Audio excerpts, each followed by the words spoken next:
She broke that last biscuit into 4 pieces, kept the smallest one for herself. Her 3 children didn't know it was the last of the food. They didn't know she hadn't eaten in 2 days. They just ate quiet and grateful the way children do when they trust their mother to hold the world together even when her hands are shaking.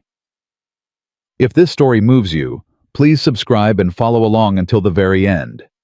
And drop a comment. Tell me what city you're watching from. I want to see just how far this story travels. Eleanor Marsh did not cry in front of her children. That was the rule she'd set for herself the morning they buried Thomas 3 months ago in the dry red dirt behind the church while the sun beat down without mercy and the preacher said words she couldn't hear over the sound of her own heartbeat going wrong in her chest. She had stood with Danny on her left, Clara on her right, and little Emma pressed against her hip, and she had not cried. Not once. Not in front of them. She saved her tears for after midnight, when all 3 were asleep in the one room that still had a roof that didn't leak, when she could press her face into the worn quilt that still smelled faintly of Thomas, and let herself fall apart for exactly as long as she could afford to. Then she'd wipe her face, sit up straight, and start calculating again. How many days left in the flour sack? Whether the garden beans would come up fast enough. Whether old Mr. Briggs down at the dry goods store would extend credit 1 more week before he stopped pretending to believe her promises. Tonight, she had run out of calculations. She set the tin plate on the crate they used as a table and looked at what she had managed to scrape together. Half a can of beans, gone nearly to mush, 2 biscuits so old they'd gone the color of ash, and 3 strips of jerked meat she'd been rationing for 4 days. She'd soaked the meat in water to soften it. She'd mashed the beans so Emma wouldn't have to chew so hard. She'd told herself it looked like enough. She knew it wasn't. Mama. That was Danny. 12 years old, already wearing the serious face of a man who understood more than he should. He stood in the doorway looking at the plate, then looking at her the way he always did when he was running the same arithmetic she was. That ain't much. It's plenty, Eleanor said. She kept her voice level. She'd gotten very good at keeping her voice level. I had a big lunch, Danny said. He hadn't. She knew he hadn't because she'd been the one to pack his lunch 2 cold biscuits and an apple she'd traded a handful of dried beans for at the market. That was 4 hours ago.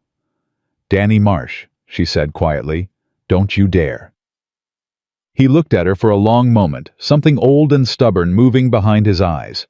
Then he pulled out his chair and sat down without another word. Clara was 8, and she had her father's way of going quiet when things were hard. She sat across from Danny, folding her hands the way Eleanor had taught her, waiting to say grace. There were dark circles under her eyes. She'd been sleeping poorly. Eleanor had heard her moving around at night and had pretended not to, because if she went in there, she would have had to answer questions she didn't have answers to. Emma was 5. Emma still believed everything was going to be fine, and Eleanor intended to protect that belief for as long as she possibly could, even if it cost her everything she had left. Grace, Eleanor said.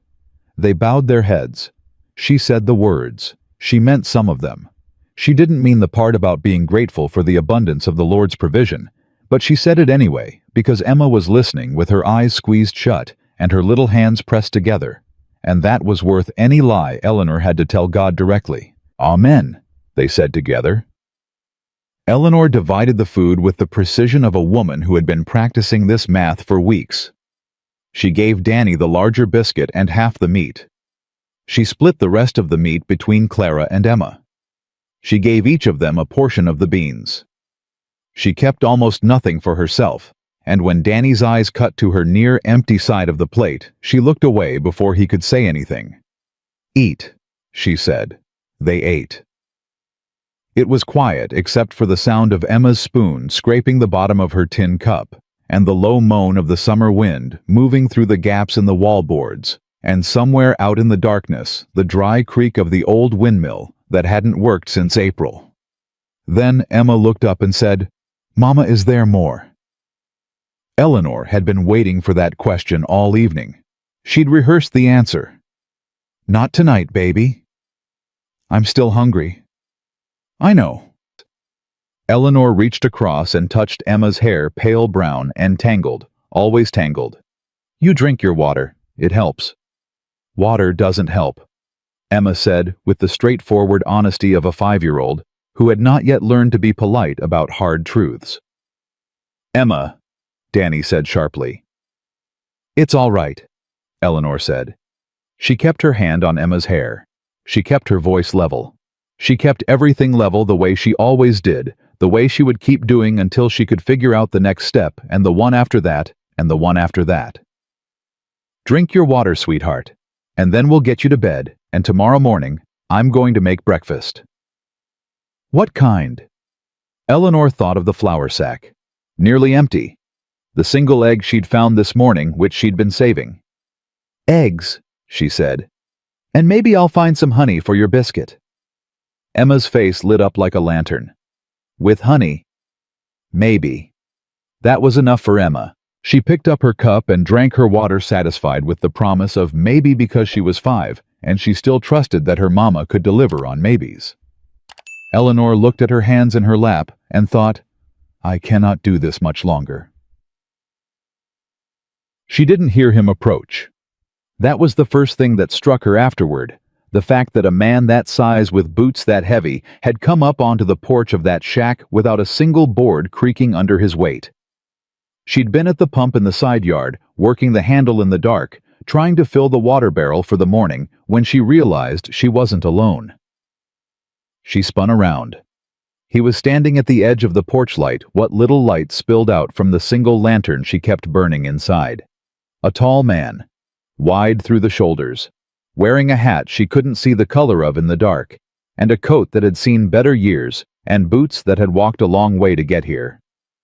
Eleanor's hand went to her side out of pure instinct, reaching for the rifle she wasn't carrying because she'd left it inside. Easy, the man said. His voice was low and even, like a man who was used to talking to frightened things. I'm not here to cause trouble. Then announce yourself before you walk up on a woman in the dark, Eleanor said. Her voice came out steadier than she felt, and she was grateful for that. Yes, ma'am. He took his hat off. Even in the dark, she could see the lines in his face, the kind that came from weather and grief, not just age. Name's Caleb Thornton. I run the outfit about 4 miles north of here. The Double Bar Tea. Eleanor said nothing. She knew the name. Everyone in the county knew the Thornton Ranch a big spread. Good cattle run by a man who mostly kept to himself since his wife had died some years back.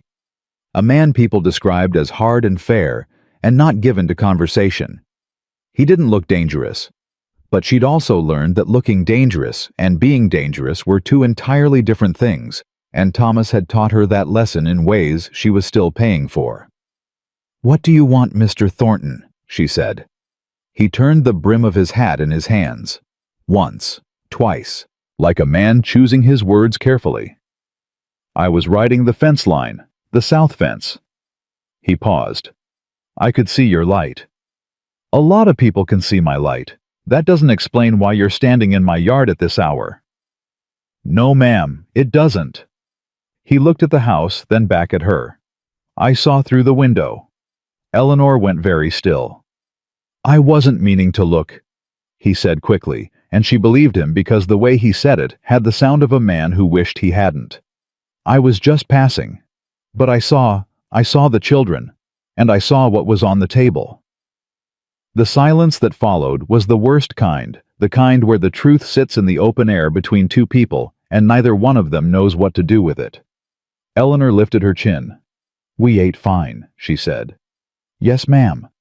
My children are well cared for. Yes, ma'am. Then I don't know what you think you saw, but I'll thank you to mind your own. Mrs. Marsh.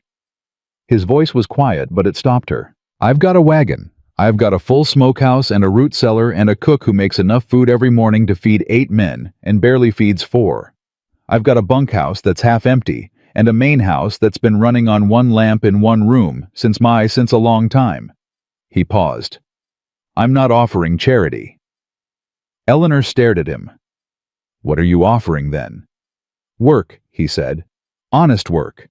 My cook Martha, she's getting on in years. She needs help in the house. Cleaning, mending, managing the store, things like that. I'll pay fair wages. You and your children would have a room. You'd have meals." He stopped. "That's all I'm saying. That's all." "Yes, ma'am." This story was posted Eleanor on the looked at channel him west for a of long Betrayal. time. Please She was do not trying to find repost the it angle, in the any thing form. underneath the offer, the thing men always wanted when they showed up in the dark with their hats in their hands. Thomas had taught her that too. Not directly, but she'd learned. "Why?" she said.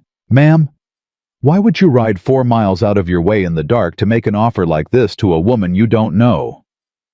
He was quiet for a moment. Then he said, "Because I know what it looks like when children are going hungry. And I know what it looks like when a woman is holding herself together with nothing but pride and prayer. And I know—" He stopped. Started again. "I know what happens when neither one of those things is enough anymore." Something in the way he said it told her he wasn't talking about her. She crossed her arms over her chest. The night air was warm and dry, the way summer nights got out here, heavy with the smell of dust and dry grass, and the faint sweetness of something blooming somewhere she couldn't identify. "I don't take charity," she said again. "I told you it's not charity. It's wages. You'd earn every cent. And my children would be fed and safe." He met her eyes. "I give you my word on that, Mrs. Marsh. My word means something in this county. You can ask anyone." She knew it did. That was the problem. It was easier to refuse a man whose word meant nothing. "I'd need to think on it," she said. "Of course. And I'd need to talk to my son." Something moved across his face, not surprise exactly, but something close to respect. "That's right," he said. "He's the man of the house." "He's 12, Eleanor said flatly. "But yes, he thinks things through carefully, and I trust his judgment." Caleb Thornton nodded once. He put his hat back on his head.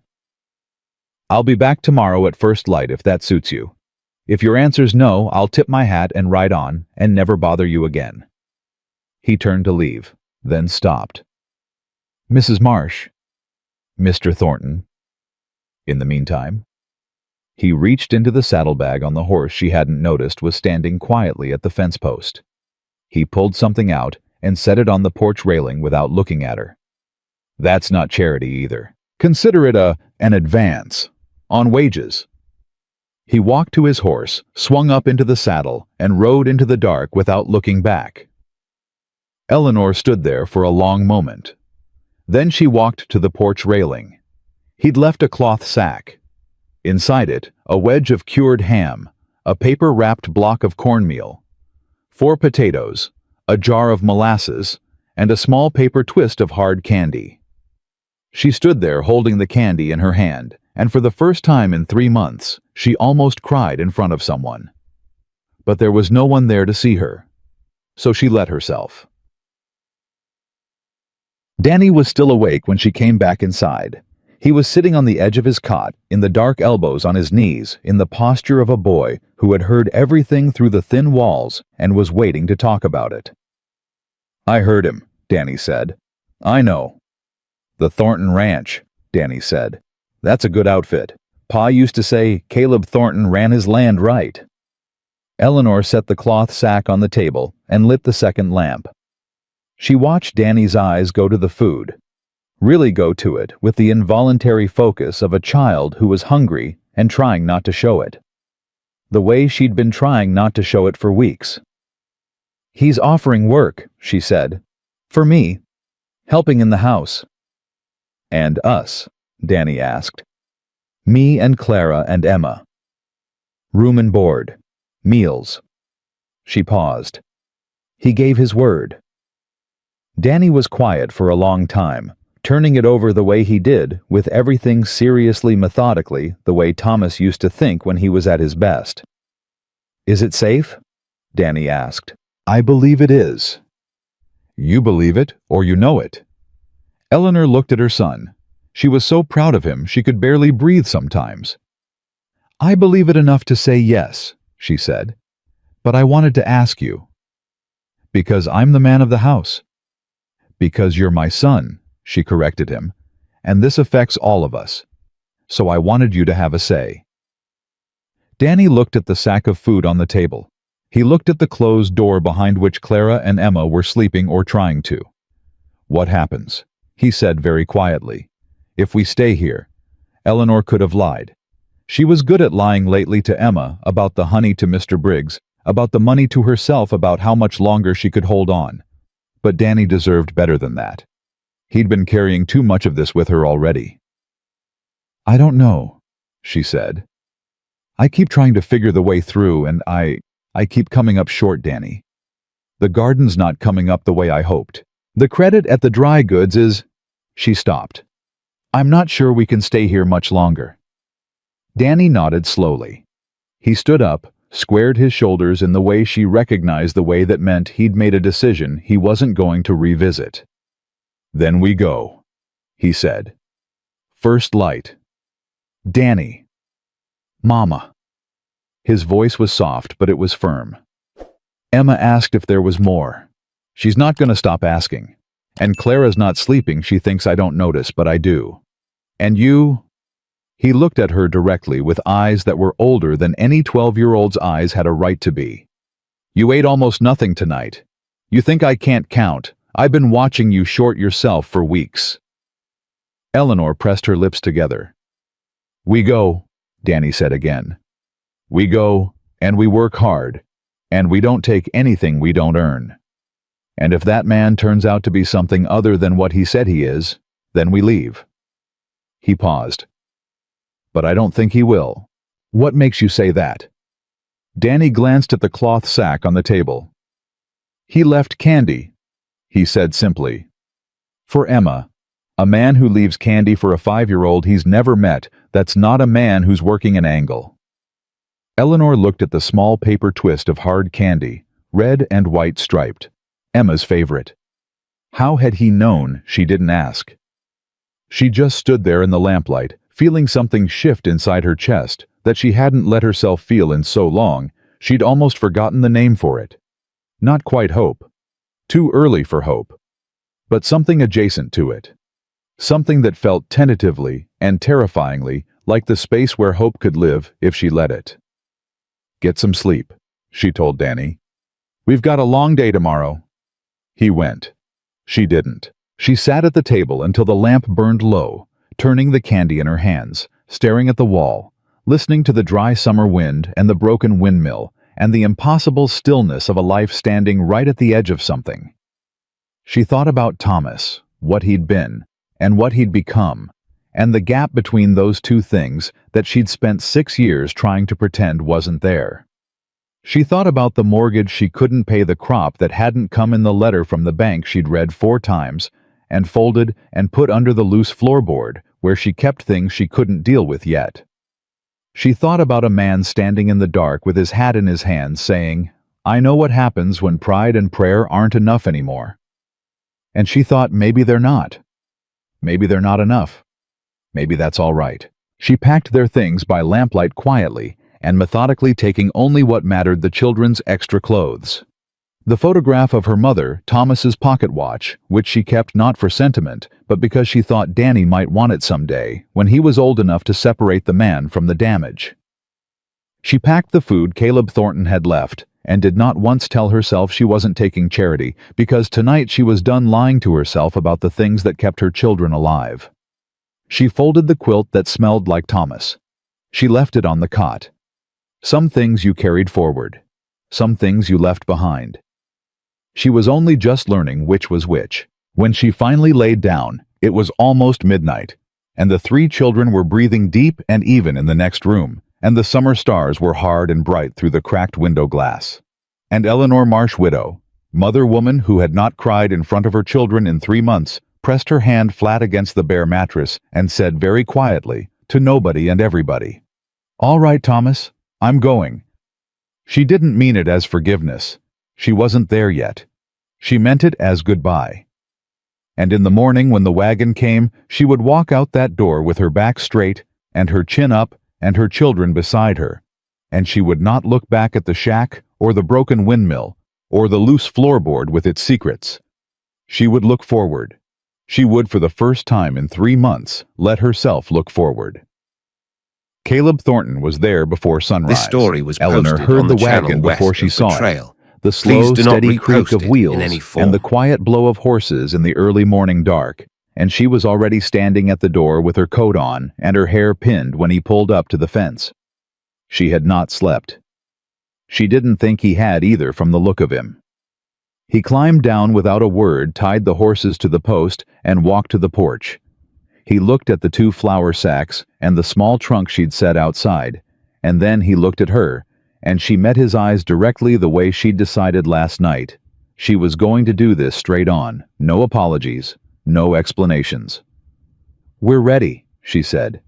He nodded once. "I'll get these loaded." "Danny can help." "I'm sure he can."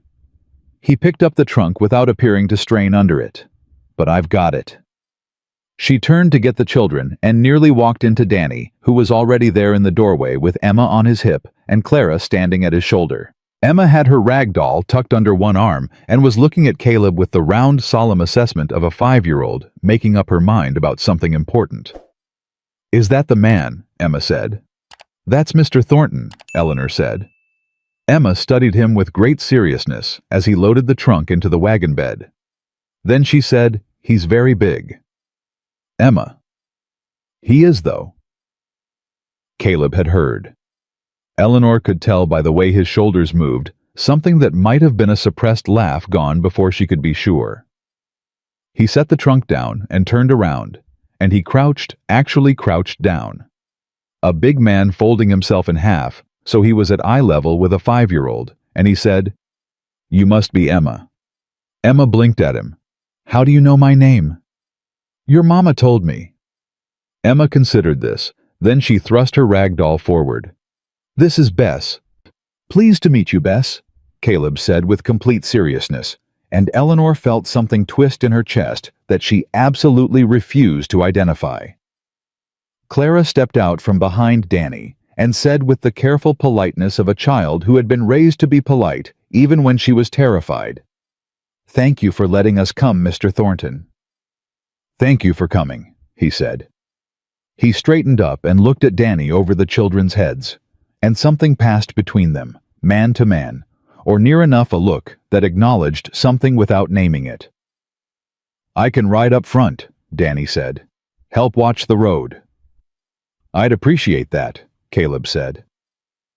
Eleanor watched her son climb up to the wagon seat with his spine straight and his jaw set, and she thought, "Thomas, look at your boy. Look at what he's becoming." She didn't let herself think about whether Thomas would have recognized it.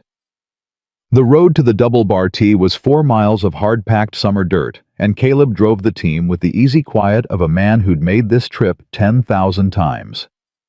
Danny sat beside him on the seat not talking, which Eleanor suspected was exactly the right thing to do, 2 quiet people recognizing each other across the gap of age. In the wagon bed, Eleanor sat with her back against the sideboards, and Clara leaning into her shoulder, and Emma curled up with her head in Eleanor's lap, already half asleep again, despite the rocking and jolting. Clara was not asleep. Clara was watching the dark sky above them gradually lighten, and Eleanor knew from the set of her daughter's mouth that she was thinking hard about something. "Mama," Clara said low enough that it wouldn't carry to the front. What if they don't like us there?"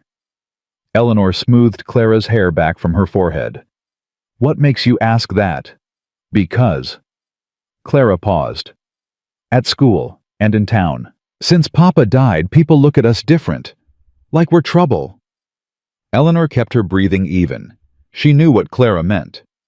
She'd felt it herself, the particular quality of pity that shaded so easily into disdain, the way some people looked at a widow with 3 children and saw inconvenience rather than a human being in difficulty. "Mr. Thornton doesn't strike me as that kind of man," she said carefully. "But the other people there," Clara said. "The workers. What if anyone at that ranch makes you feel less than what you are," Eleanor said quietly and with absolute certainty, "you come and tell me, immediately, and I will handle it." Clara was quiet for a moment. Then, "However it needs to be handled," Eleanor said. That is what mothers are for. Clara considered that. Slowly, the tight line of her shoulders eased. She leaned her head back against Eleanor and closed her eyes, not asleep, just resting, holding the promise of it. Eleanor stared at the brightening sky and thought, I meant every word of that. God help me, I have no idea how. But I meant every word. She smelled the ranch before she saw it. Coffee first, then wood smoke, and the particular warm living smell of horses and hay, and well-kept ground, and underneath all of it, something that made her stomach contract with a hunger she'd been ignoring for so long, it had gone almost silent. Something baking. Bread maybe? Or biscuits. Something that meant a real kitchen, and a real stove, and a cook who wasn't rationing every handful of flour like it was gold dust. Emma woke up at the smell, sat up straight, and said, "What's that been breakfast?" Eleanor said. Emma's eyes went very wide. The wagon rolled through the gate and into the yard, and Eleanor took it all in the main house, solid and large, with a covered porch running its full length, the bunkhouse off to the side, the outbuildings in good repair, the garden patch that was green and thick and productive in a way that made her throat tight with something she would not allow to be envy. This was a working ranch, a real one, the kind that Thomas had always talked about building, but never quite had. A woman came out of the main house and down the porch steps before the wagon had fully stopped. She was somewhere past 60, broad and solid, with iron gray hair pinned back and an apron that had been white once and now bore the honorable stains of 1,000 meals. She had the eyes of a woman who had seen everything and been surprised by very little of it. "So you came," she said, not to Eleanor, to Caleb. "Martha," Caleb said. It was a greeting, and also Eleanor suspected a warning. "Didn't think you'd actually do it." Martha looked at the wagon, at Eleanor, at the 3 children now peering over the sideboards with varying degrees of caution. Then she put her hands on her hips and said, "Well, you look like you could all use some feeding. Come on then, biscuits are hot." That was the whole of the welcome. It was, Eleanor thought, exactly right. Martha put them at the kitchen table and set food in front of them without ceremony. Biscuits, real biscuits, thick and golden, with a crock of butter and a jar of preserves, and Eleanor watched Emma pick up a biscuit and take a bite and go completely still, the way children do when something tastes so good it stops them in their tracks. "Good," Clara whispered. Emma nodded, solemn as church. Danny ate with control, the way he did everything measured and careful, but Eleanor saw his jaw work and his eyes close briefly on the first bite, and she had to look away. She ate her own biscuit, and the taste of it, butter and salt, and the particular luxury of enough, made her hands shake slightly, where they rested on the table edge, and she pressed them flat against her thighs so no one would see. Martha refilled the basket without being asked. Eleanor said, "Mrs. Martha, how can I thank—" "You can thank me by eating," Martha said from the stove without turning around. "Thanking me and eating at the same time is fine too, if you're able." Caleb had not sat down with them. Eleanor noticed that. He'd come as far as the kitchen doorway, checked that the children were settled, said something quiet to Martha that Eleanor couldn't catch, and then gone back outside. She wasn't sure whether to be relieved or unsettled by that. "He doesn't eat with his workers?" she asked. Martha turned around and looked at her with an expression that was not quite a smile. "He doesn't eat with much of anybody usually, takes his meals alone since—" She stopped. "Well, for some time now." Eleanor did not ask. She filed it away the way she filed everything away in the part of her mind that was always watching, always cataloging, always trying to understand the shape of a situation before the situation could take her by surprise. "What does he need from me?" she said. "Specifically, what does the job look like day to day?" Martha leaned against the counter and crossed her arms and looked at Eleanor with something that was beginning to resemble approval. "Straight to business. Good." She nodded. "Mornings I need help with the cooking. I've got the skills, I've lost some of the speed. Midday there's the household accounts, ordering from the store, keeping the ledger straight. Caleb's got no patience for numbers. Never has. Afternoons mending, organizing whatever needs doing. She paused. Sundays are yours. Whatever you want to do on Sunday is your own business. The children. The little one can stay close while you work. Posted on The the older channel two, west there's of the plenty they trail. can do on this Please ranch do to not keep occupied repost if they're it in any willing. form. She glanced at Danny, who was listening very carefully while pretending not to. You willing to work, son? Danny met her eyes. Yes, ma'am. Good answer. Martha turned back to Eleanor. The bunkhouse cook feeds the men. I feed the house. You and your children eat with me. That's just how it is. She said it with a firmness that closed the subject before Eleanor could think about whether she should object. Eleanor said, That sounds fair. It is fair, Martha said simply. Caleb Thornton doesn't do unfair. Might be his one consistent virtue. And something in her voice when she said it, not warmth exactly, but weight, the weight of long knowledge, told Eleanor that Martha had been with this family long enough to know the difference between the man people talked about and the man who actually existed. Caleb came to find her late in the morning. Eleanor was in the small room off the kitchen that served as the household office, working through the ledger books with the focus of a woman who had been managing a failing household budget for long enough that a real budget felt almost foreign. The numbers here were orderly, organized. The entries were clear if infrequent. Caleb had been paying bills and ordering supplies, more or less on memory. She suspected filling in the book when he got around to it. She'd already found 2 billing errors in his favor. She heard his boots in the hall and looked up. He stopped in the doorway, looked at the ledger open in front of her, and looked at her and said, You didn't have to start today. I know, she said. I wanted to. He was quiet for a moment. Martha feeding you all right? Very much so. Thank you. Another pause. He turned his hat in his hands, that same gesture from the night before she noticed. He did it when he was thinking. The children settling in. Emma has already claimed a corner of the kitchen as her personal territory, and Martha seems to find this acceptable, so I'd say yes. She paused. Clara and Danny are adjusting. They'll be fine. He nodded. He didn't move from the doorway. Mr. Thornton, she said, keeping her voice even. I found 2 billing errors in the supply ledger. Briggs at the dry goods has been overcharging you. I can document it, and you can take it up with him, or I can write the letter myself if you'd prefer. He blinked. Just once, a small blink of genuine surprise quickly controlled. He's been overcharging me. By my count, for approximately 8 months. She turned the ledger and pointed to the columns. Here and here, small amounts. Small enough that they're easy to miss if you're not specifically looking for them. Caleb was quiet for a moment, looking at the figures. Then he said, That son of a... He caught himself. Excuse me? You're excused, Eleanor said.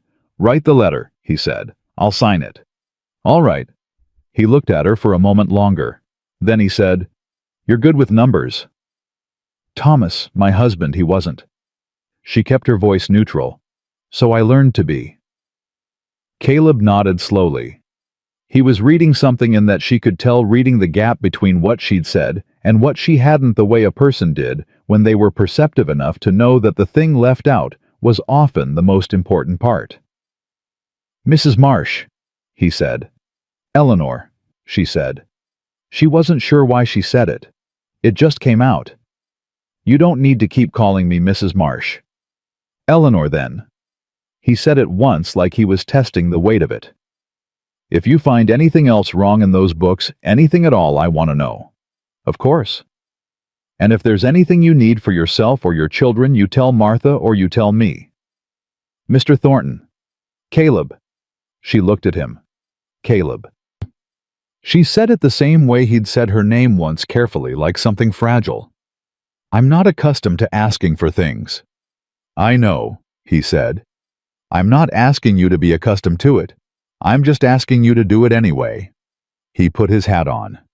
I'll be out at the south pasture most of the day, if you need anything before supper. He left. Eleanor turned back to the ledger and stared at the columns of numbers without seeing them. She thought, this man is either exactly what he appears to be, Or I am the greatest fool who ever drew breath. She thought, I cannot afford to be a fool. She thought, I haven't felt this much like a person in 3 months. She picked up the pen and went back to work.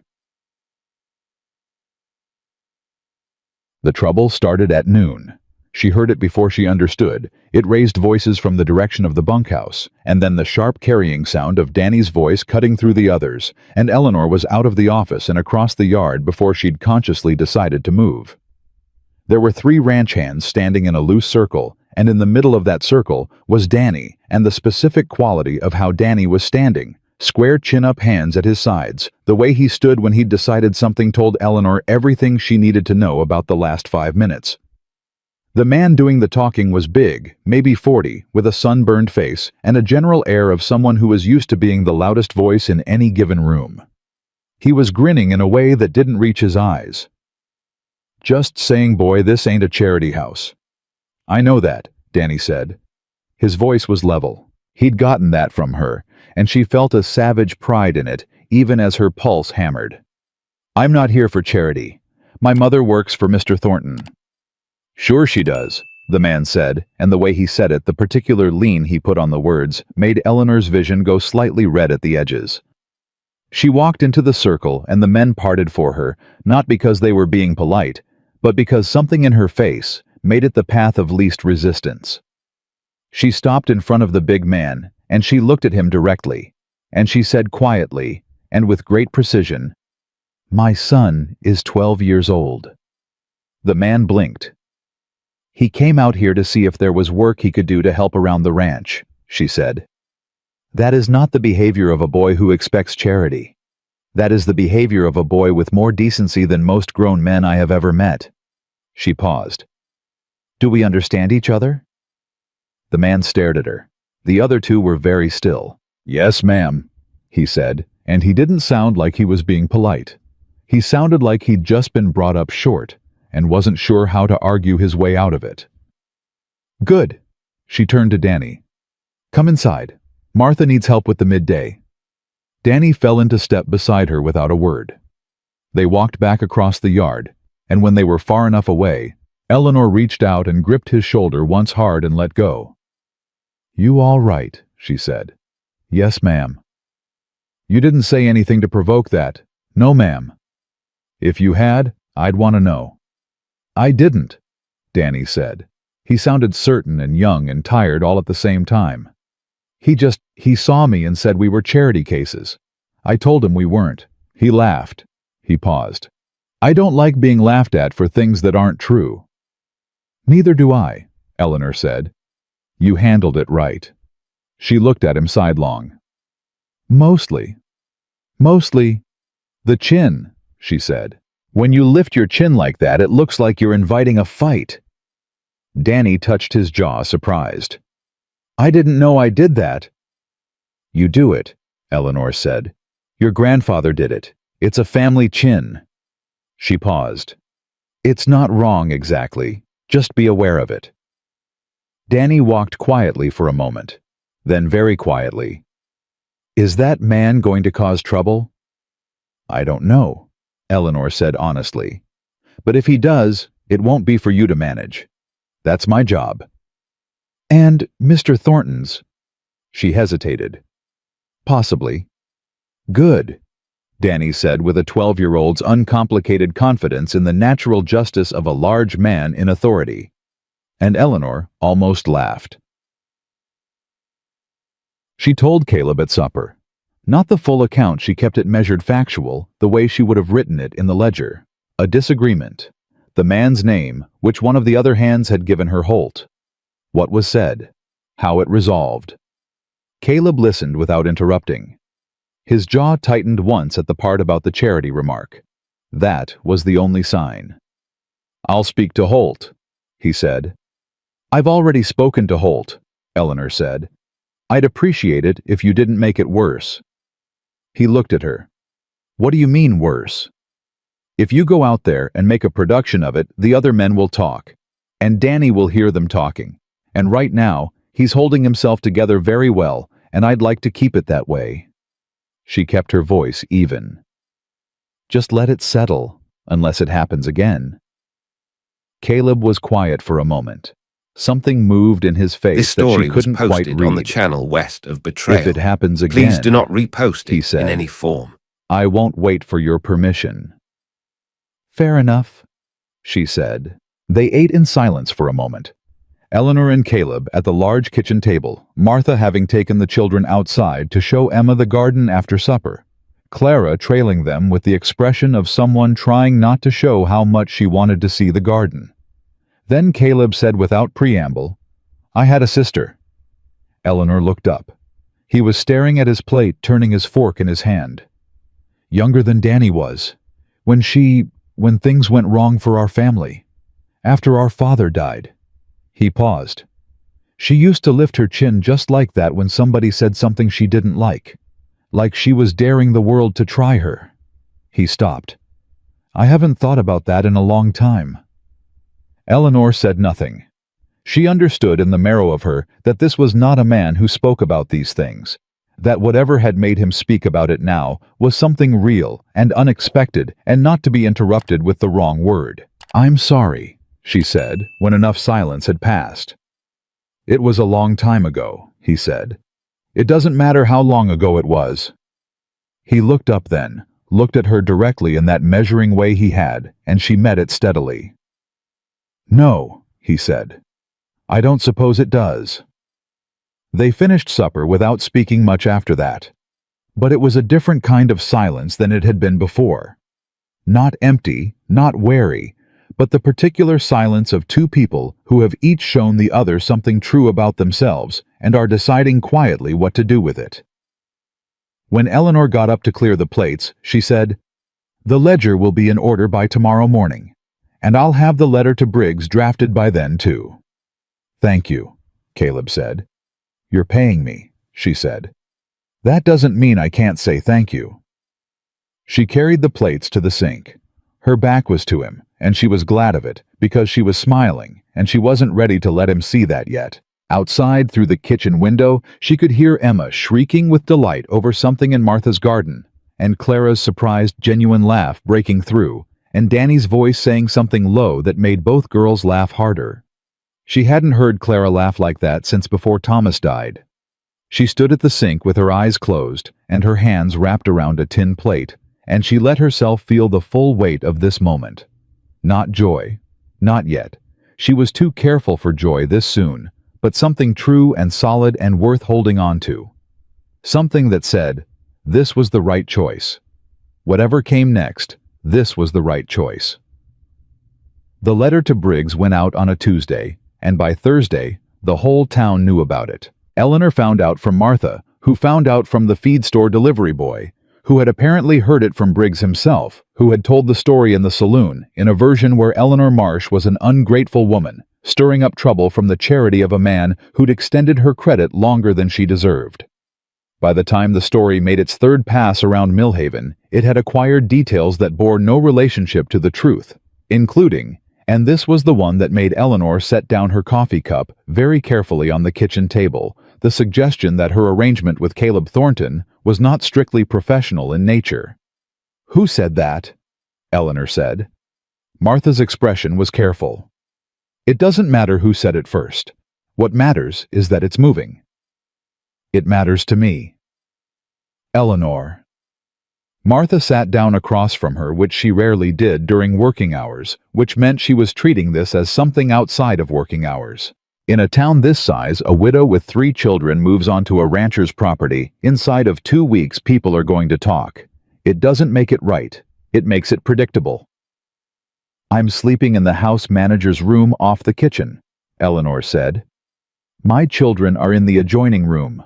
I have spoken to Caleb Thornton at supper and in the office and nowhere else. I know that. Then, Eleanor. Martha folded her hands on the table. I know that. You know that. Caleb knows that. The question is what you want to do about the people who don't know it and aren't inclined to care. Eleanor looked at her hands. She had scrubbed them this morning the way she scrubbed them every morning, a habit left over from the months at the shack, when clean hands felt like the one dignity she could still control. They were good hands, working hands. She was not ashamed of them or of anything she had done with them. Nothing, she said. Martha raised an eyebrow. I'm not going to do anything about gossip, Eleanor said. I've got 3 children to feed and a ledger to balance and a household to run. I don't have time to chase down every ugly word that comes out of a man's mouth in a saloon. She picked up her coffee. If the talk gets bad enough to cause a real problem, I'll deal with a real problem. Until then, I have work to do. Martha was quiet for a moment. Then she said, Caleb's going to hear it. Yes. He's not going to be happy about it. No. Eleanor agreed. He's not. He heard it that same afternoon. She didn't know exactly what was said to him or who said it, but she knew the moment he came back from town because she heard the horses come in faster than usual, and then the particular quality of silence that followed, the kind that has weight to it, the kind that a man makes when he's working very hard to keep something contained. She was in the office when he came to the doorway. He didn't come inside. I heard what they're saying in town, he said. So did I. I want you to know, Caleb. She looked up from the ledger. I know. I'm not worried about it. He stood there for a moment, and she could see the effort it was taking him. The jaw set, the hands controlled the deliberate stillness of a man who had a temper he'd learned to manage over a long time. You should be worried about it, he said. In a town like this, that kind of talk can make life difficult. Yes, I'm aware. She kept her voice even. I've been the subject of difficult talk before. I survived it. What kind of talk? She paused. She hadn't meant to open that door. But she'd said it, and he was looking at her with that direct, level gaze that made deflection feel like an insult to them both. When Thomas was drinking, she said carefully, people talked about that too. The things that went wrong. Who was responsible? What I should have done differently. She set the pen down. I learned a long time ago that other people's narratives about my life have very little to do with my actual life. So I let them tell their stories, and I kept living mine. The silence after that was a different shape than the ones that had come before it. He drank, Caleb said. Not a question. Just placing it the way you place something fragile in a space where it won't fall. Toward the end, she said, it wasn't always like that. No, he said. It never is. She looked at him sharply. Something in those 4 words carried a specificity that surprised her. The sound of a man who knew that particular country from the inside, not from observation. He saw her looking. My father, he said briefly. Not me. I didn't think it was you. Most people would have.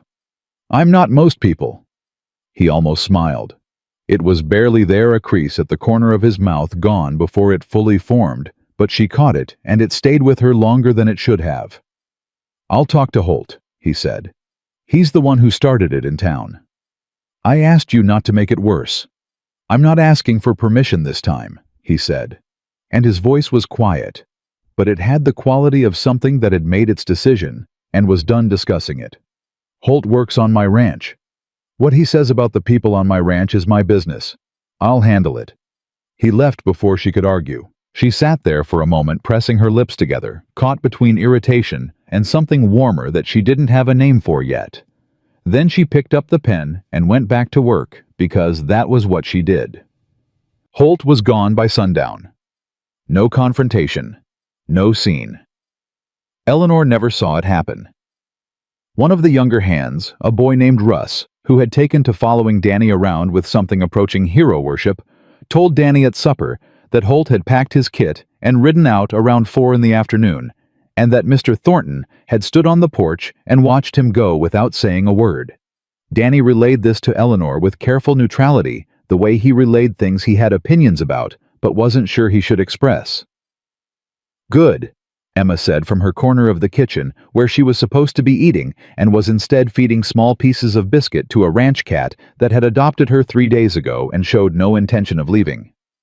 Emma, Eleanor said, don't feed the cat at the table. She's not at the table, she's under it. Don't feed the cat under the table.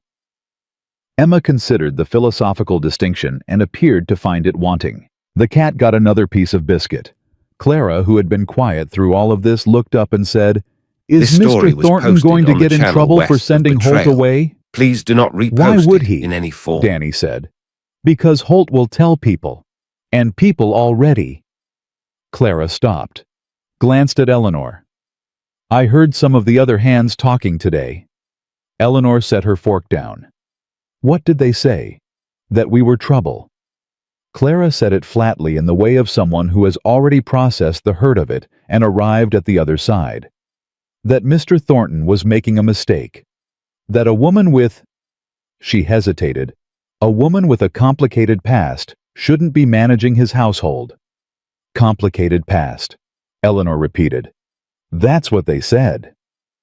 "My past is not complicated," Eleanor said with a precision that came from somewhere deep and cold inside her. "My past is that I married a man who turned out to be different than I thought. I worked to hold my family together for as long as I could, and when I couldn't do it alone, I accepted help from a decent person. That is the whole of my past. There is nothing complicated about it." She looked at Clara.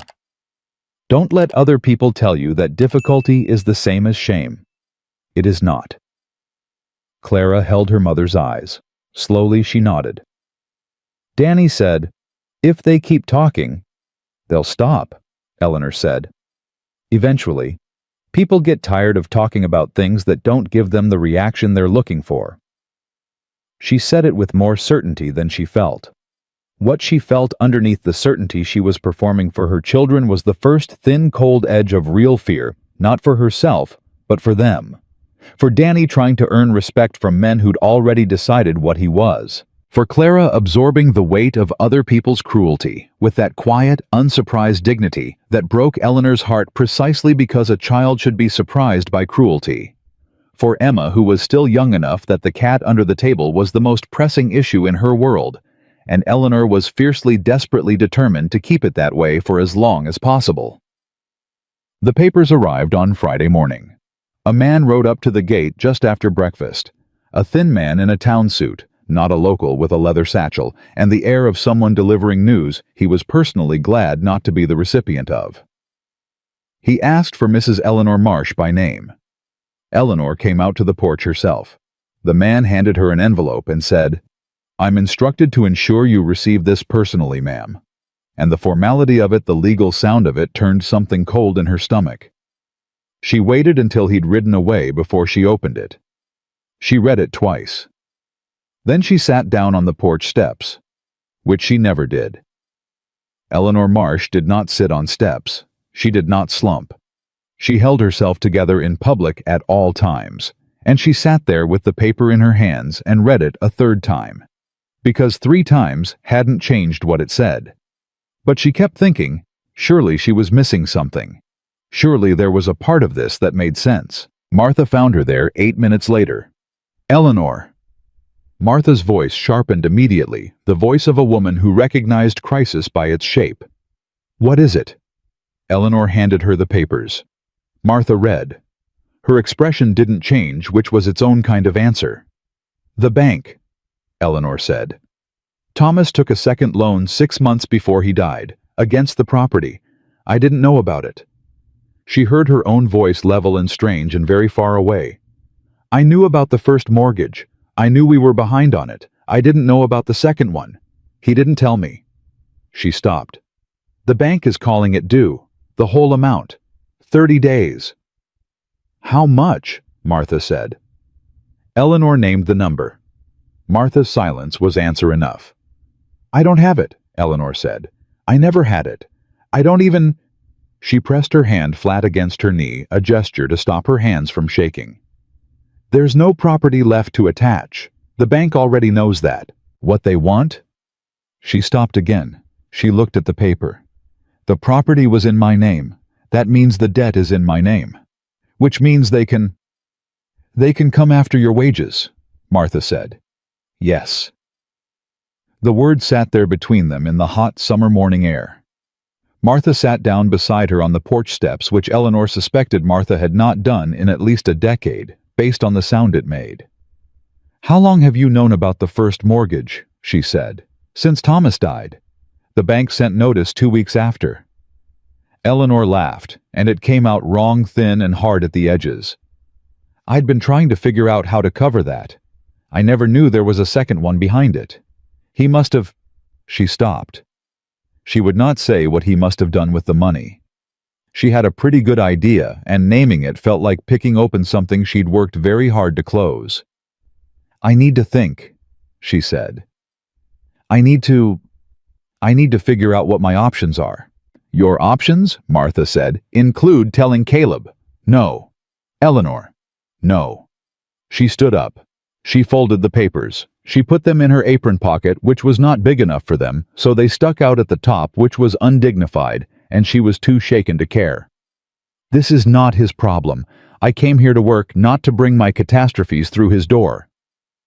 You think he'd see it that way? It doesn't matter how he'd see it. It's how I see it. She looked at Martha directly. I will figure this out. I've been figuring things out alone for 6 years, and I am still standing. This is one more thing. Martha looked at her for a long, assessing moment. You are the most stubborn woman I have met in 63 years of living, she said, and that includes me, which is saying a great deal. Thank you, Eleanor said, and went back inside.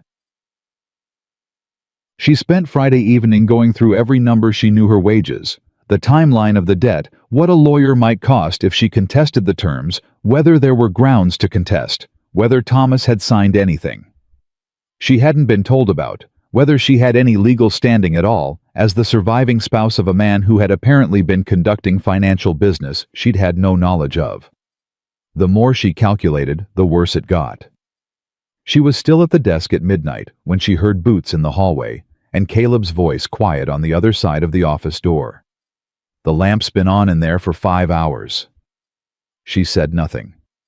A pause. Then, I'm coming in unless you tell me not to. She said nothing.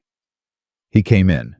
He looked at the papers spread across the desk, at her face, at the careful, controlled wreckage of a woman who had been holding something terrible alone for too long. Tell me, he said. It's not your... Eleanor. He said her name the way he'd said it the first time, like something he was deciding to handle carefully. Tell me. So she told him. She kept it factual. She laid it out the same way she'd lay out a ledger, amounts, dates, terms, what she knew and what she didn't. She did not cry. She did not apologize.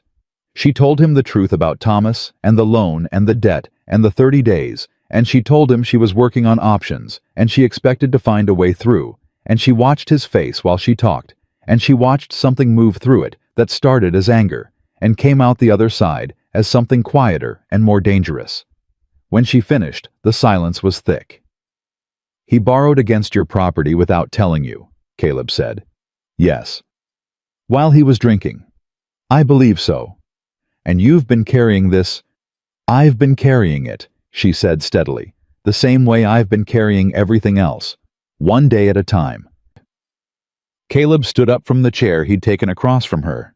He paced to the wall and back one past a man burning off something he couldn't afford to say. Then he stopped. I'll cover the debt, he said. Absolutely not. Eleanor. I said no. Her voice came out harder than she intended.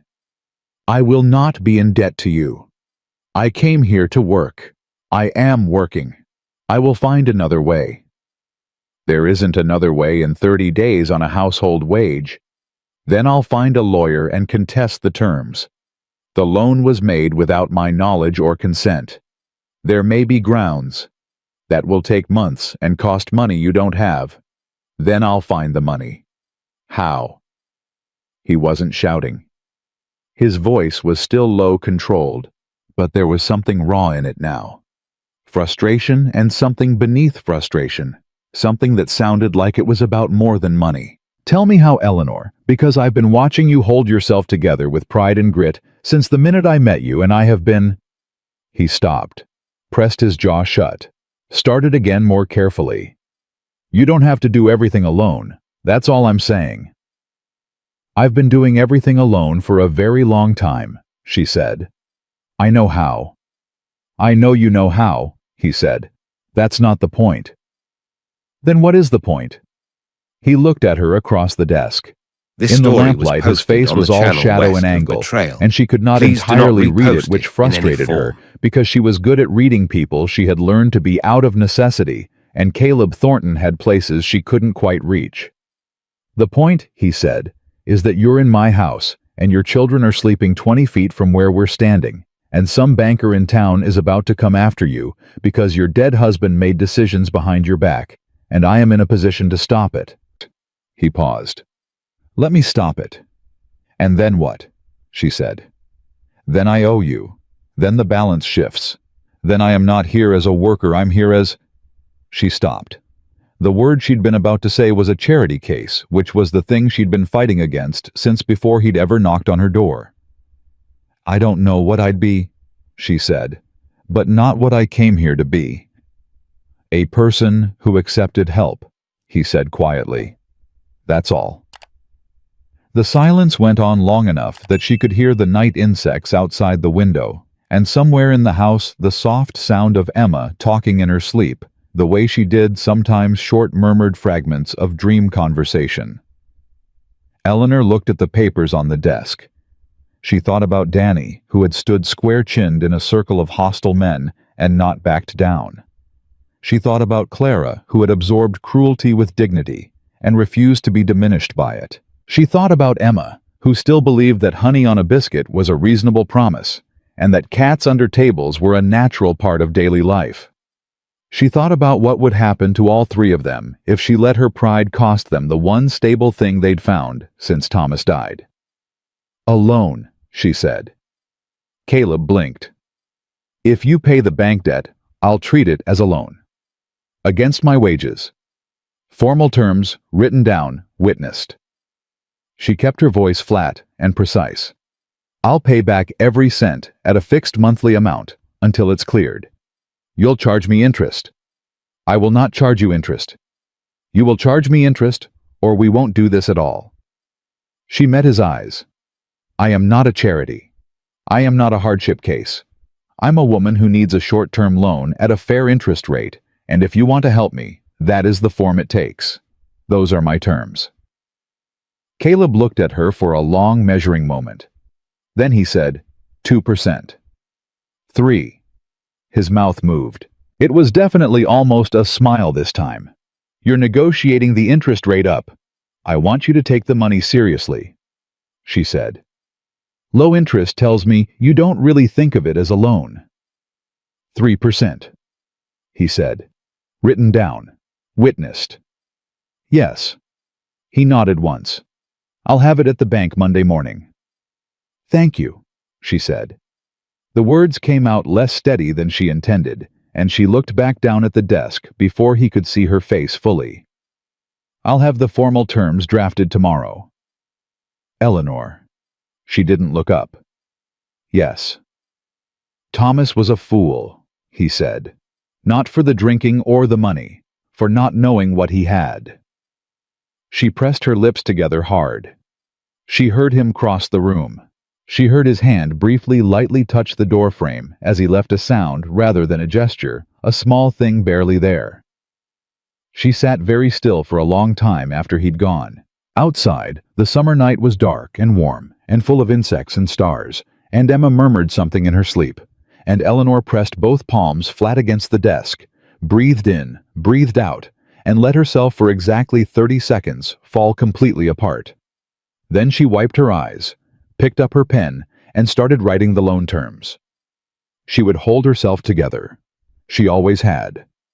But for the first time in a very long time, she was beginning to wonder what it might feel like to not have to do it entirely alone. Caleb paid the bank on Monday morning exactly as he said he would.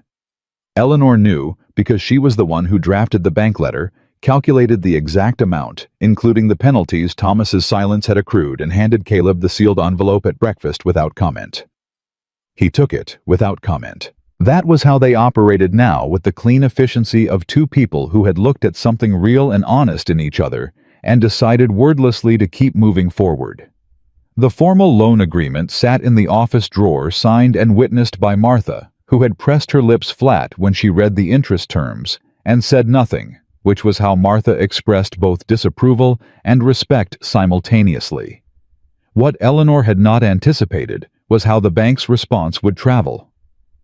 By Wednesday, two things had happened.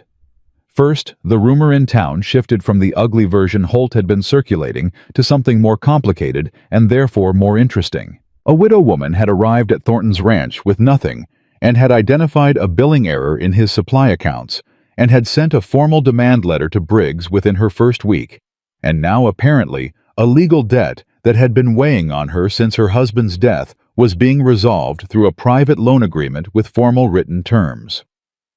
People who'd been inclined to see Eleanor as a charity case were being forced to revise their accounting. Second, Briggs sent a response to the demand letter that Eleanor had not expected. Not an apology exactly, but a crediting of the overcharged amounts directly to Caleb's account, accompanied by a note so carefully worded that Eleanor recognized immediately the hand of a man who'd consulted a lawyer before writing it. She showed Caleb the note at supper. He read it, set it down, said, That's all. That's considerably more than I expected from Briggs. He picked up his coffee cup. You did good work. You're paying me to do good work. I'm paying you to manage the household accounts, he said. Catching 8 months of billing errors and recovering the money in under 2 weeks that's above what I hired you to do. Eleanor looked at him across the table. Are you trying to offer me a raise? I'm trying to say thank you without you telling me I'm paying you and therefore thanks are unnecessary. She considered that. All right, she said. You're welcome. He almost smiled. She was getting better at catching the almost smiles. There were more of them than she'd initially noticed. The thing she hadn't expected was the children. Not her children. She had expected every configuration of her children's adjustments and difficulties and small victories because she knew them. What she had not expected was Caleb. She noticed it first with Emma. Emma had decided in the thorough and non-negotiable way of 5-year-olds that Caleb was interesting. She followed this conclusion to its logical end, which meant she followed Caleb at a distance of approximately 6 feet, whenever he was in the vicinity of the house, watching him with the focused attention of a naturalist observing an unfamiliar species. Caleb bore this surveillance with impressive patience. He did not encourage it. He did not discourage it. He simply went about his business and allowed Emma to observe. Then one morning, Eleanor came out to the porch and found Caleb sitting on the top step, not standing. Actually sitting, an unusual posture for a man who was always moving, and Emma sitting beside him, and the two of them looking at something in Caleb's cupped hands. Eleanor stopped. What is it? Emma said. Horned toad, Caleb said. Born wild. See the spines along the back? Does it bite? No, it puffs up to look bigger than it is. Emma considered this with great seriousness. I do that too sometimes. Do you? Caleb said. When the boys at school are mean, I stand up real straight and I look at them like this. Emma demonstrated the look which was an impressive impression of her mother's precise level stare if executed at roughly a third of the height. And they stop. Caleb was quiet for a moment. Does it work? Sometimes, Emma said honestly. Not always. When it doesn't, I go get Danny. Good system, Caleb said. Emma reached out and touched the horned toad's back with one finger carefully. Mama says not to pick up wild things. Your mama is right. But you did. I'm going to put it back in a minute, he said. I just wanted to make sure it wasn't hurt. One of the horses spooked near this spot this morning. Emma nodded as if this was a perfectly reasonable explanation. Then she said without any particular transition, Do you have any children? The pause that followed was brief, but Eleanor felt it from 10 feet away, like something physical. No, Caleb said. Did you want some, Emma? Eleanor said from the doorway, keeping her voice level. Emma looked at her unabashed. I'm just asking. It's all right, Caleb said, and he said it to Eleanor, not Emma, and his eyes came up to hers for just a moment before he looked back at the toad in his hands. "It's a fair question." He crouched and set the toad down in the dry grass at the base of the porch steps and watched it move This away. story was posted on the My channel wife and I, West we of weren't blessed with Betrayal. children. Please She do not passed some years repost it back. in any form. "I'm sorry," Emma said. "Thank you." "My papa passed too," Emma said. "Mama cried for a really long time, but she doesn't anymore." Emma. "I'm not sad about it," Emma added in the straightforward way of a child clarifying something important. "I'm sad Papa died. I'm not sad she stopped crying. She looks better when she doesn't cry." The silence that followed was the kind that Eleanor had no idea what to do with, so she did the only reasonable thing, which was to tell Emma to go help Martha with the bread, which Emma did without argument, because Martha had promised her she could shape her own small loaf today. Eleanor stood on the porch after Emma had gone, and Caleb was still crouched at the base of the steps, looking at the place where the toad had disappeared into the grass. "I'm sorry," Eleanor said. "She doesn't have a filter between—" "Don't apologize for her," he said quietly. He stood up. He didn't look at Eleanor quite directly, which was unusual. "She says what she means. There are worse things." He paused. "Your wife and I said that wrong. Habit." He cleared his throat. "My wife. Her name was Ruth. She would have liked Emma." Eleanor didn't say anything. She understood that he hadn't meant to say that much, and that the best thing she could do was receive it simply and not make it larger than he'd intended. "She sounds like she was a good woman," Eleanor said. "She was," he said. And then he went back to work, and Eleanor watched him cross the yard, and she thought about Ruth, who she would never know, and who had somehow shaped the man who was now improbably one of the most important people in her children's daily lives. The twist came from a direction she hadn't been watching. She should have been watching. She knew that afterward. She'd been so focused on the bank debt on the ledger, on settling into the work and managing the household and watching her children breathe and eat and sleep properly, she'd let herself stop watching the perimeter. And that was when things came through. His name was Gerald Marsh, Thomas's brother. Eleanor had met him twice in 6 years of marriage, once at the wedding, once at a Christmas gathering 3 years after a lean man with Thomas's coloring.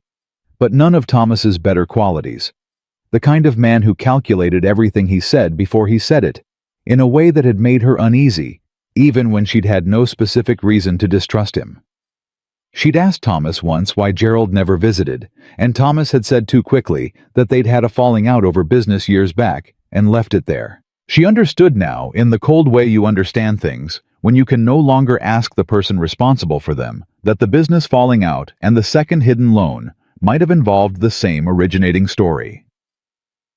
Gerald Marsh arrived at the Double Bar Tea on a Thursday afternoon with a lawyer.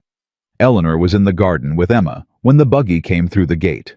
She didn't recognize Gerald immediately. It had been years, and the lines in his face had deepened, but she recognized the lawyer's black coat and leather case, and something in her went cold and very still. "Eleanor," Gerald said, climbing down and pulling off his hat in the performance of a man who was being respectful for the benefit of a witness. "You're looking well." "Gerald," she said. She did not say he was looking well. She kept her voice exactly level and her face exactly neutral, the mask she'd spent years perfecting. "This is unexpected. I'd have written ahead, but I was afraid you might relocate." He smiled, and it was the kind of smile that meant the opposite of what smiles were for. "I've been looking for you since Thomas's passing, the children especially." His eyes moved to Emma, who had stopped digging in the dirt and was watching Gerald with that flat, assessing look that Eleanor had noticed she deployed on things she found suspicious. "Why?" Eleanor said. "Thomas's estate," Gerald said. "What remains of it? As his brother and next of kin, I have certain interests in ensuring the children are properly provided for." The lawyer stepped forward and held out an envelope. Eleanor did not take it. "What is that?" she said. "A petition," the lawyer said. He was young and uncomfortable, the kind of young lawyer who'd been hired to provide a veneer of legitimacy to something that smelled wrong. for partial guardianship of the minor children of Thomas and Eleanor Marsh filed on behalf of Mr. Gerald Marsh as the children's paternal uncle given concerns about. No, Eleanor said. Gerald's smile didn't waver. Eleanor, I understand this is alarming. I said no. She kept her voice very quiet the way her voice went when she meant something absolutely. My children have a mother. Their mother is standing in front of you. Whatever you have put your name to Gerald, I want you to understand clearly that you will not touch my children. The courts may see it differently, he said, and now the courtesy was dropping like a shed skin. You're a widow woman with 3 children and no property and no money, living on another man's charity. It is not charity, she said, with a debt to your name that you couldn't possibly repay on a housekeeper's wage, no matter how generous Mr. Thornton is being. He said Thornton's name with a particular weight that made Eleanor's jaw tighten. The court will want to know that the children are in a stable home, with family. Their family, Eleanor said, is me. Their family, Gerald said, is also me, and I have a house and a wife and a stable income, and I have engaged counsel to make the case that a fractured arrangement like this one isn't in the children's best interests. He held the envelope out again. Take the papers, Eleanor. Have your own lawyer look at them. I'm not a monster. I'm concerned about my brother's children. Eleanor took the papers, not because she wanted to, but because refusing to take them didn't make them disappear, and she needed to know exactly what she was fighting. Get off this property, she said. Gerald nodded, replaced his hat, and turned back to the buggy. At the gate, he stopped and looked back. How is Danny, by the way? He said. Thomas always said he had a good head for business, just like his uncle. Eleanor said nothing. She stood absolutely still until the buggy was through the gate and down the road and out of sight. Then she looked at Emma, who was still watching the gate with an expression of profound distrust. Mama, Emma said. Yes. I don't like that man. No, Eleanor said. Neither do I. She folded the papers and put them in her apron pocket with the careful, contained movements of a woman keeping herself in check by deciding each motion deliberately. Come inside, sweetheart. Let's find Martha. She told Caleb that evening after the children were in bed, and she told him all of it this time, without the rationing she'd done with the bank debt, without the careful editing. The full truth, including the part where she'd stood in her late husband's family history long enough to understand that Thomas's problems had a context she'd never been fully shown. Caleb listened without interrupting, which she had come to understand was simply how he listened completely, without the fidgeting or the premature conclusions that most people filled silence with. When she finished, he said, "He can't take them." "He can try," she said, "and trying costs money and time and—" "He can't take them," Caleb said again, and his voice had a specific quality this time that she recognized now, the voice he used when he had made a decision that was not a discussion. What does the petition allege specifically? She opened the papers and read him the relevant sections. As she read, she watched his face and watched it move through anger the way a storm moves through a valley. You couldn't stop it. You could only watch the shape of it. "He's claiming you can't provide stable housing," Caleb said. "Yes. On the grounds that you're renting a room rather than having your own property. Essentially. And that the loan—" He stopped. His jaw tightened. "He knows about the loan." "He's been investigating," Eleanor said. "The bank would have—" She stopped. "Yes, he knows. He's characterizing it as evidence of financial instability. He's characterizing it as—" Caleb stood up. One motion controlled, but definitive. He paced to the wall and back, and she'd seen this before. This was how he handled things that made him want to hit something. He walked instead. "Eleanor." "Yes." "This is my ranch. These are my accounts. What happens under this roof and what agreements are made between people in this house are not Gerald Marsh's business, and they are not the court's business unless someone chooses to make them so." He turned around. "I want to respond to this, formally, with my name on the response. Caleb, he's using your instability against you. You're housing your finances. I can address the housing because you and your children live here. I can speak to the loan as a standard employment arrangement. My word carries weight in this county." He paused. This "Let me story was use it." posted on the channel west of Eleanor Betrayal. looked at him. Please do not She thought about repost all the it in any times she'd form. said no to the charity, to the advance to every offered hand, and how each refusal had cost her something. She'd told herself was pride, but was beginning to suspect was something more like fear. The fear of owing. The fear of needing. The fear that if she let herself need something from a person, they would eventually use it. Thomas had taught her that fear. "What do you want in return?" she said. The question landed in the room with a weight she hadn't quite meant it to carry. Caleb looked at her, and the thing in his face was not offense. It was something quieter and more complicated than offense recognition, maybe of what she was really asking, of what she was really afraid of. "Nothing," he said. "Eleanor, nothing. People don't—" "I know what people do," he said. "I'm not asking you to trust all people. I'm asking you to trust me, specifically, based on what I've actually done and said in this house since the day I met you." He held her eyes. "Have I asked you for anything? Have I given you reason to think I would—" She thought about this honestly, the way she tried to think about everything without the comfortable distortions of hope or fear, just the plain facts. He had paid the bank debt at fair terms. He had dismissed Holt without being asked. He had crouched in the dirt to show Emma a horned toad and talked about Ruth without being pressed. He had listened tonight without making it about himself. "No," she said. "Then let me do this." She looked at the papers in her lap. She thought about Danny's chin and Clara's quiet dignity and Emma's flat stare at the gate. "All right," she said. Something in Caleb's shoulders dropped a fraction, not relief exactly, but the release of something he'd been holding. "I'll go to the lawyer tomorrow," he said. "We'll have a response filed before the end of the week."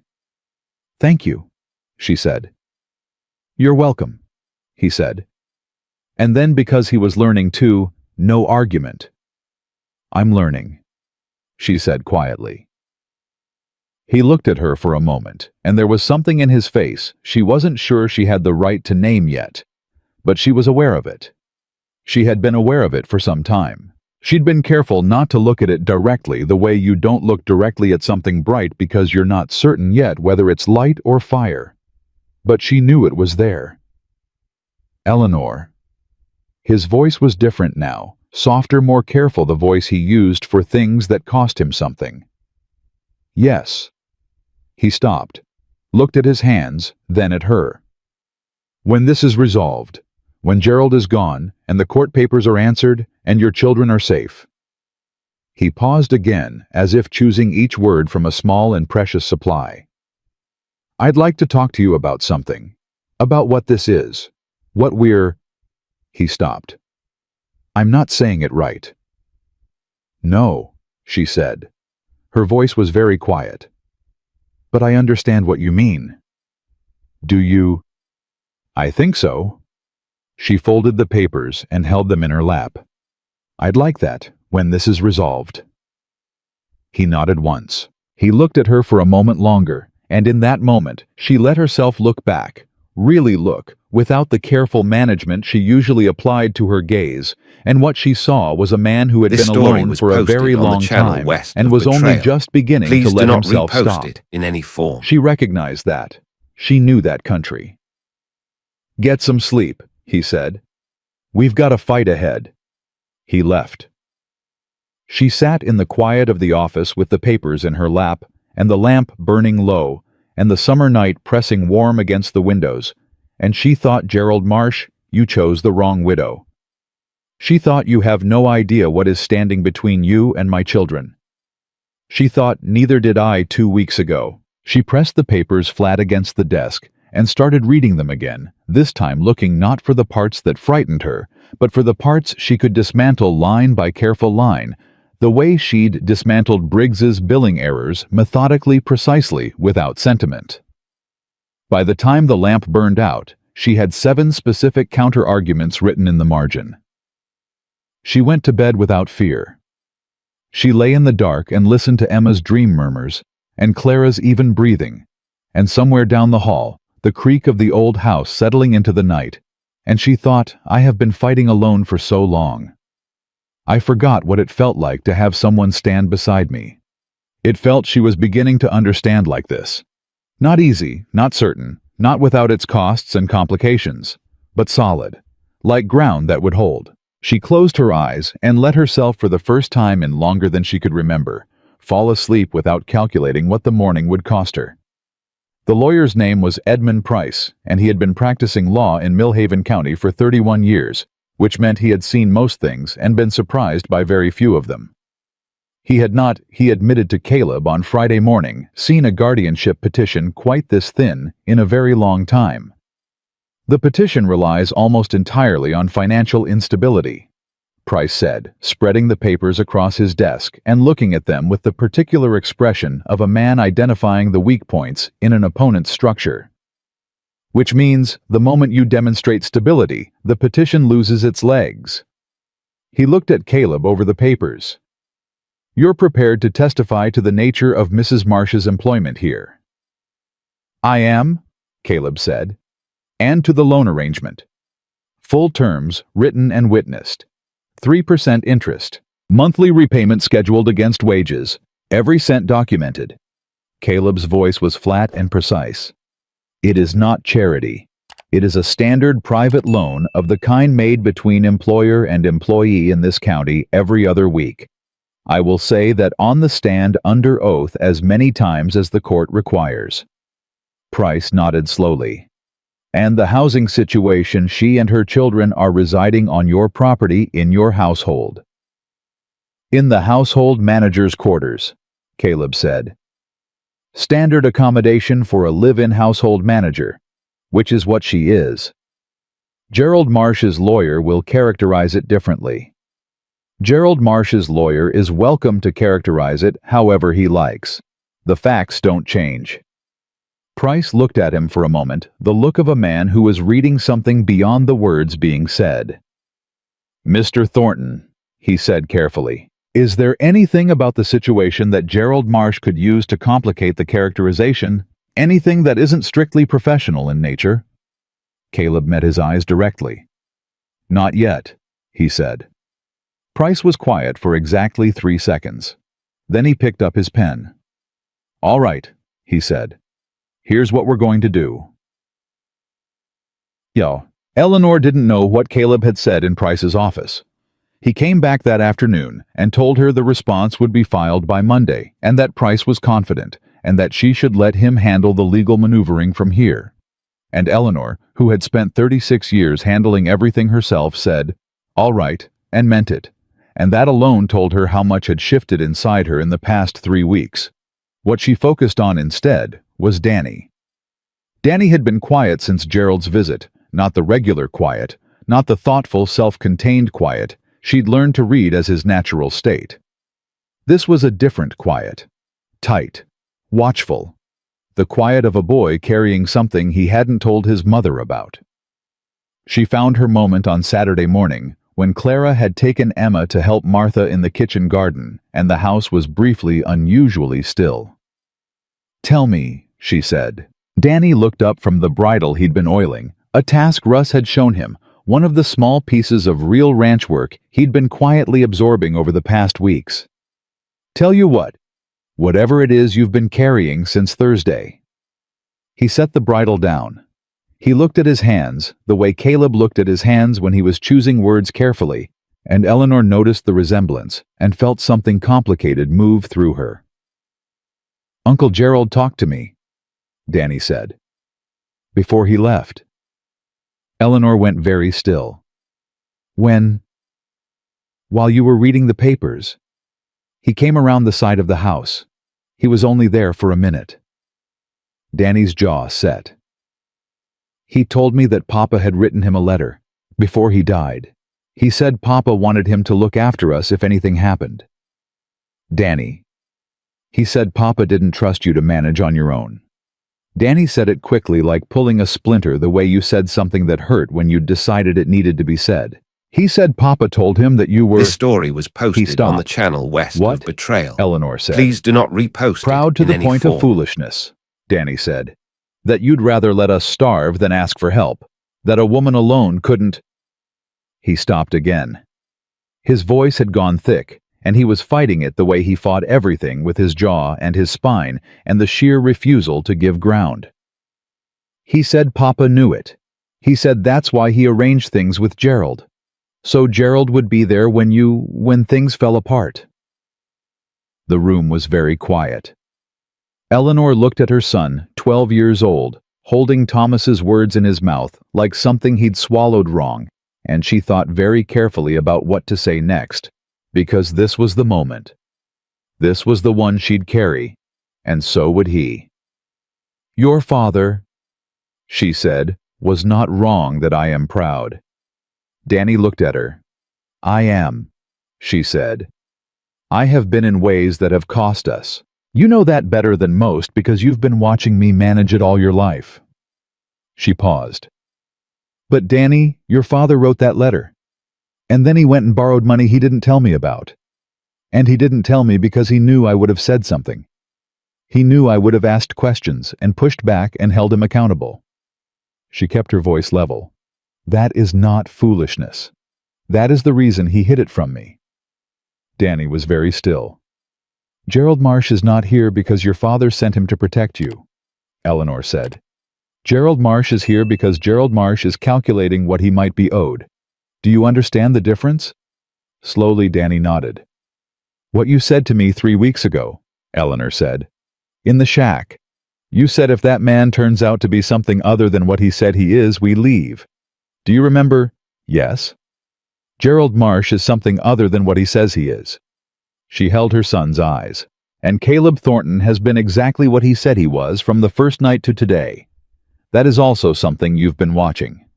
She paused. What do you see, Danny, when you look at this situation? What do you actually see? Danny was quiet for a long time. He picked up the bridle, set it down again.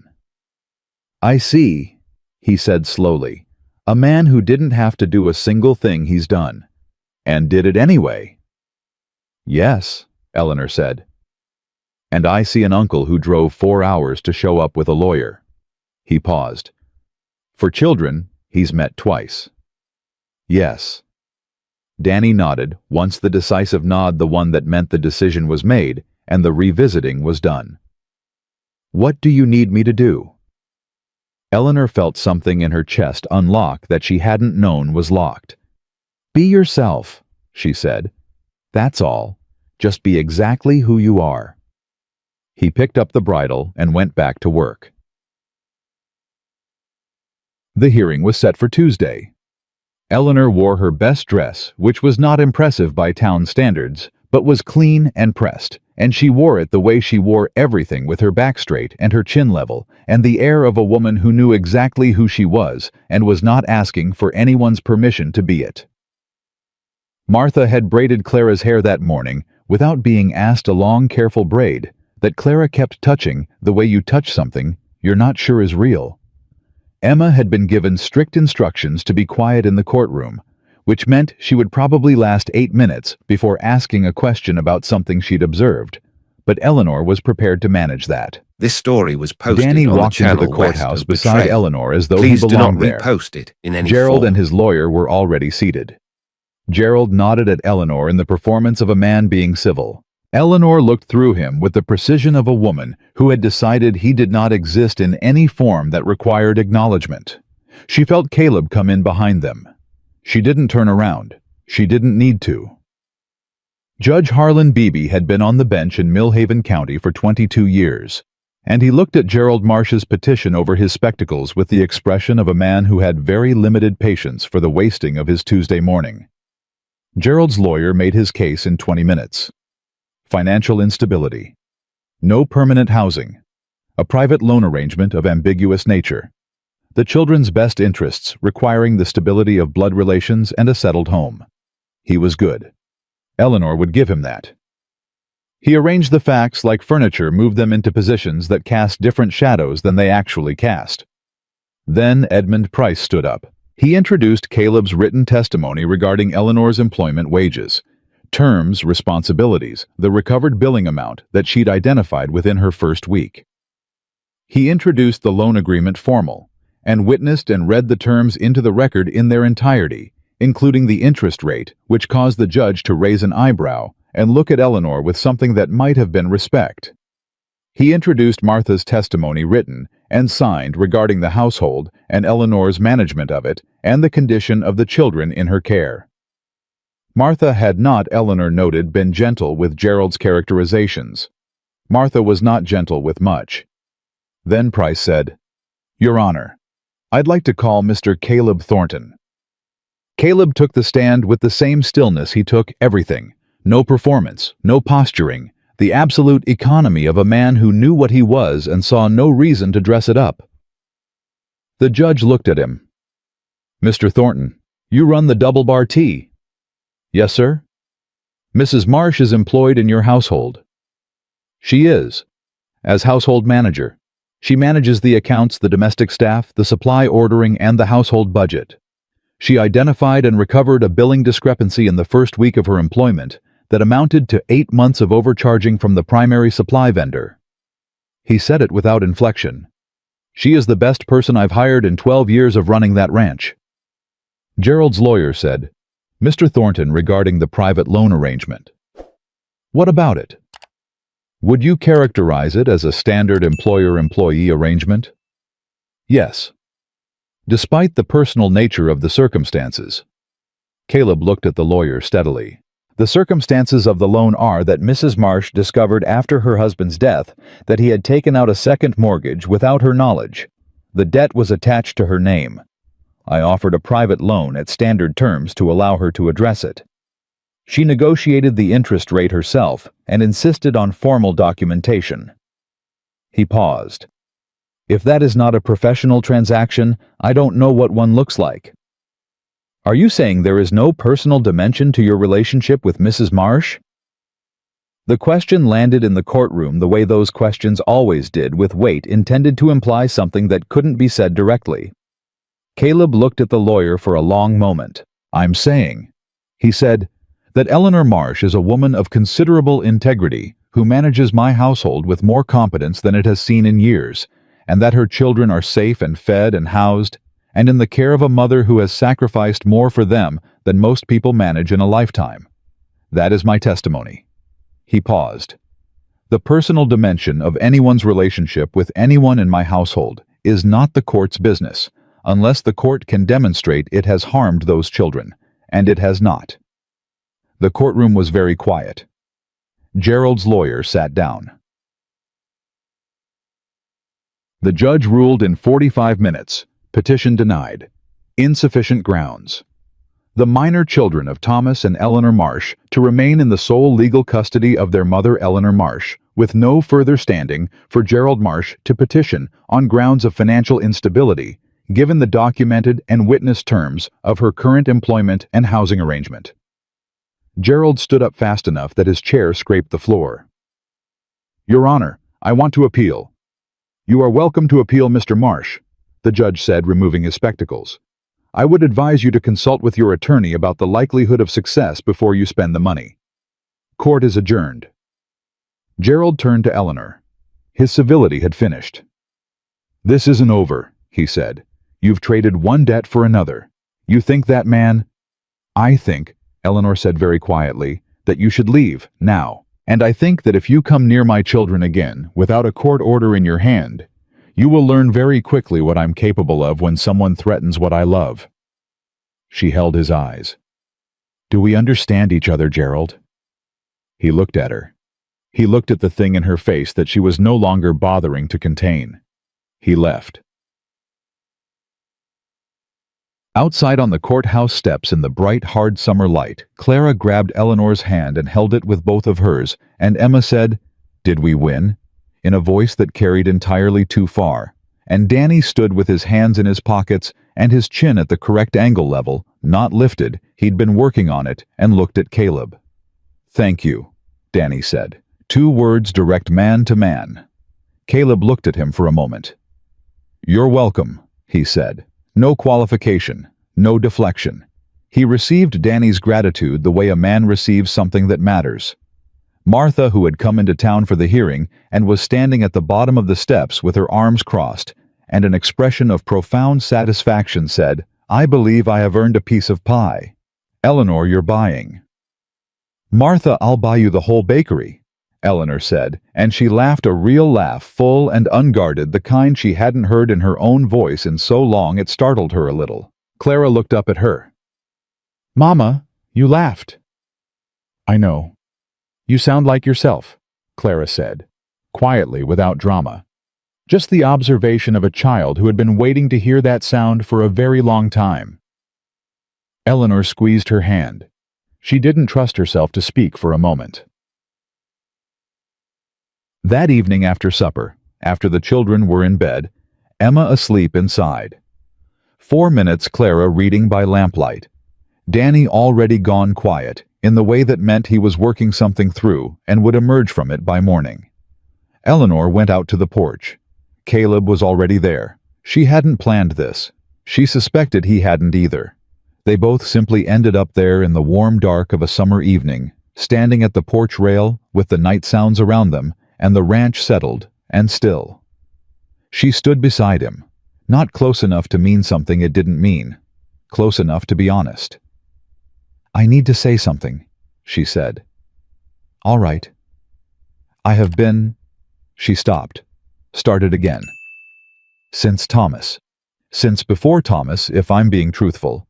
I have been building walls and calling them self-reliance, and I have been—" She pressed her lips together, choosing precision. "I have been afraid. Of needing someone. Of what it costs when someone you need turns out to be different than you thought." She paused. "You know what I mean." "Yes," he said. "I do." "You said that night in the office that you wanted to talk about what this was, what we were." She looked out into the dark. "I've been thinking about it since then. About what the honest answer is." He was very still. "The honest answer," she said, "is that I don't entirely know yet. I know that my children are safe in a way I didn't believe they could be 3 weeks ago. I know that I have slept without fear for the first time in longer than I can account for. I know that you have given me reason after reason to trust you, and no reason at all to doubt." She paused. "And I know that when I laugh I sound like myself. Clara said so tonight. I didn't realize I'd stopped." Caleb said nothing. She could feel him listening. "I'm not a woman who does things quickly," she said. "I'm not a woman who says things she doesn't mean or moves towards something before she's sure of the ground." She turned and looked at him directly, the way she'd been looking at him directly since the first night in the dark with the pump handle in her hand. "But I want you to know that I see you. Not what you've done, though, that matters. You. The man who crouches in the dirt to show a 5-year-old a horned toad. The man who talked to me about Ruth because Emma asked, and it came out true." She paused. "I see you, Caleb." He turned toward her. His face in the dark was the face she'd been reading for 3 weeks. The lines and the weight of it. The places that had healed over, and the places that hadn't. "Eleanor," he said. Her name in his voice, the way it always landed like something This story settled. was posted on the channel West "I have been of alone Betrayal. for 7 years. Please do not I repost it in any I had made form. my peace with it. Told myself it was what I was built for." He stopped. "And then I rode a fence line on a summer evening, and I looked through a window, and I saw a woman break a biscuit into 4 pieces and keep the smallest one." She felt the words go straight through her. "I didn't go to that shack to offer you a job," he said. "I told myself I did. That's what I was saying in my head. This is a practical matter. This woman needs work. I need help in the house. That's a clean story." He paused. "But I knew. When I was writing there, I knew it was something else." "What was it?" she said. "I didn't want to write away," he said simply. "From whatever that light in the window was. From whoever was in there holding things together that had no business still being held." He held her eyes. "I didn't want to ride away from you." The night was very warm and very quiet. And somewhere in the house, Emma murmured something in a dream, and the old boards creaked, and the summer stars were the same stars they'd always been, indifferent and bright and ancient, and none of it, not one single thing around them, had the power to make this moment smaller than it was. Eleanor reached out and placed her hand over his where it rested on the porch rail. He looked down at her hand. Then he turned his over and held it. They stood like that for a long time without speaking, because some things don't need words, and both of them had learned separately and painfully the difference between saying something and meaning it. And both of them understood that what was in this silence was more true than most of the things either of them had ever said out loud. "I'm not going anywhere," she said finally. "No," he agreed. "Neither am I." 3 months later, on a Saturday, when the summer heat had given way to the first cool breath of coming fall, Eleanor stood in the kitchen doorway and watched her children in the yard. Emma was riding on Caleb's shoulders, both hands gripped in his hair, directing him with the authority of a small general who had never questioned her right to command. He was going where she pointed and making no complaint about it. Clara was sitting on the fence with Russ, both of them watching and laughing. Danny was at the corral gate, doing something with a rope that Caleb had shown him last week, practicing the loop with the patient repetition of a boy who had decided to learn something and was not going to stop until he had. Martha came to stand beside Eleanor in the doorway. She didn't say anything for a moment. She looked at the yard, at the children, and the man in it. Then she said, "He hasn't laughed like that since Ruth." Eleanor watched Caleb duck suddenly narrowly, avoiding losing an eye to Emma's enthusiastic redirecting, and heard the laugh that came out of him full and unguarded and entirely real. "I know," she said. "You're good for him," Martha said. "He's good for us." "Yes," Martha said. "That's usually how the best ones go." She went back to the stove. Eleanor stayed in the doorway. Danny landed the loop. It dropped clean and true over the fence post, and he looked up with the expression of someone who had been waiting to feel that the specific satisfaction of a hard thing done right, and Caleb raised a hand from across the yard in acknowledgement. Not a big gesture, just a nod of one hand, man to man. Danny grinned. The real grin, the 12-year-old one, the one Eleanor barely ever saw, because he was so busy being careful and responsible and older than he should have to be. She pressed her hand against the doorframe and held that grin in her eyes like something she was going to keep. She thought, "This is what I said yes to that night in the dark with the pump handle in my hand and the fear running cold in my stomach. This exact moment. I said yes to this." She thought Thomas left us with nothing and we found everything. She thought my children are going to be all right.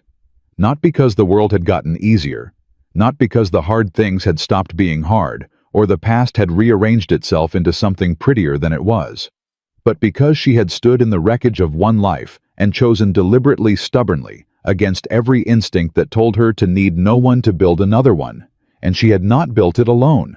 Caleb looked up from the yard and found her in the doorway, the way he always found her without searching. The way you find something you've already memorized. And for a moment, they simply looked at each other across the distance between the porch and the yard, across everything they'd been and everything they were still becoming, and he nodded once. She nodded back. Eleanor Marsh had come to this ranch with 2 flour sacks, 3 children, and a pride so fierce it had nearly been the death of her.